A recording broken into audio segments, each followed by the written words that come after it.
Tired of your spreadsheet text looking like a jumbled mess?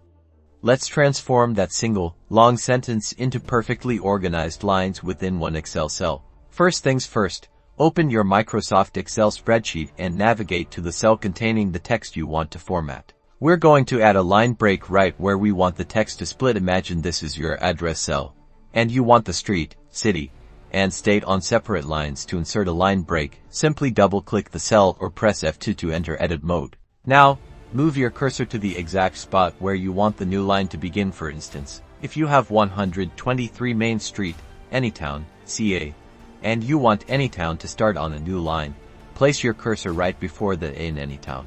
Here's the crucial step on your keyboard. Press and hold the Alt key, and then press Enter. Don't let go of the Alt key until you've pressed Enter. You'll immediately see the text move to the next line within the same cell.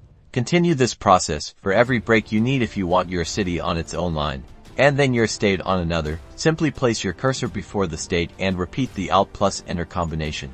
And there you have it. All your text is now neatly organized within a single cell, making your spreadsheet data much easier to read and understand. This simple trick is a powerful way to improve the clarity and professionalism of your spreadsheets. Try it out on your next project.